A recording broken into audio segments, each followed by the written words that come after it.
కొన్నేళ్ల కింద టీమిండియాలోకి అడుగుపెట్టిన కుర్ర బ్యాటర్ శుభ్మన్ గిల్ వచ్చిన ప్రతి అవకాశాన్ని సద్వినియోగం చేసుకున్నాడు. ప్రతి చోట అదరగొడుతూ 3 ఫార్మాట్లలో రెగ్యులర్ ప్లేయర్గా మారాడు. అతడి బ్యాటింగ్ స్కిల్స్తో పాటు క్రమశిక్షణ, ప్రశాంతంగా ఉండే తత్వం, నాయకత్వ లక్షణాలు, ఒత్తిడిని డీల్ చేసే విధానం నచ్చి ఏకంగా టెస్ట్ కెప్టెన్సీ పగ్గాలు అప్పజెప్పింది బీసీసీఐ. రోహిత్ వారసుడిగా అతడిని ఎంపిక చేసింది. జట్టును సమర్థంగా నడిపించే దమ్ము గిల్కు ఉందని chief selector Ajit Agarkar press మీట్లో తెలిపాడు.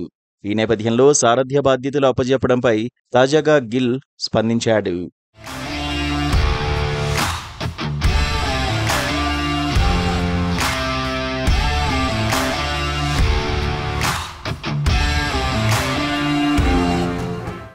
క్రికెట్ ఆడడం మొదలుపెట్టిన ప్రతి పిల్లాడు ఎప్పటికైనా దేశానికి ఆడాలని అనుకుంటాడని, తాను అలాగే కలగన్నానని తెలిపాడు గిల్.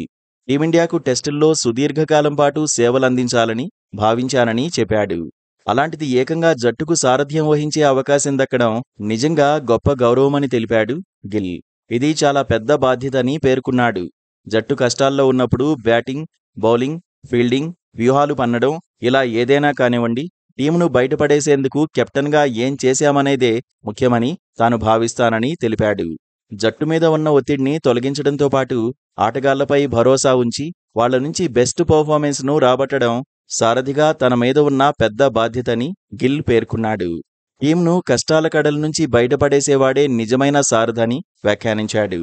గత సారథులు రోహిత్ శర్మ, విరాట్ కోహ్లీ, ఎంఎస్ ధోనీ నుంచి తాను చాలా అమూల్యమైన విషయాలు నేర్చుకున్నానని వివరించాడు శుభ్మన్ గిల్. టీంను నడిపించడంలో వాళ్ల ముగ్గురిది ఒక్కో శైలి అని చెప్పుకొచ్చాడు. ఇదిలా ఉంటే భారత జట్టు చివరిసారిగా ఆస్ట్రేలియాలో ఆడిన టెస్ట్ సిరీస్తో పోలిస్తే జట్టులో 5 మార్పులు జరిగాయి. కోహ్లీ, రోహిత్, అశ్విన్ రిటైర్ కాగా 2 టెస్టులు ఆడిన పేసర్ హర్షిత్ రాణా, ఒక్క మ్యాచ్ కూడా ఆడని బ్యాటర్ సర్ఫరాజ్ ఖాన్ తమ స్థానం కోల్పోయారు. వీరి స్థానాల్లో కరుణ్ నాయర్, సాయి సుదర్శన్, హర్షదీప్ సింగ్, శార్దూల్ ఠాకూర్, కుల్దీప్ యాదవ్ జట్టులోకి వచ్చారు. కోహ్లీ, రోహిత్, అశ్విన్ లాంటి ఆటగాళ్ల స్థానాలను భర్తీ చేయడం కష్టం.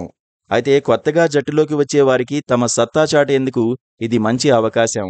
ఫిట్నెస్ సమస్యల కారణంగా బుమ్రా అన్ని టెస్టులు ఆడతాడనే నమ్మకం లేదు. అందుకే కెప్టెన్సీ భారం లేకుండా బౌలర్గా మాకు అందుబాటులో ఉంటే చాలు. ఈ ఛాలెంజెస్ అన్నీ అధిగమించి జట్టును గిల్ ఎలా నడిపిస్తాడో వేచి చూడాలి.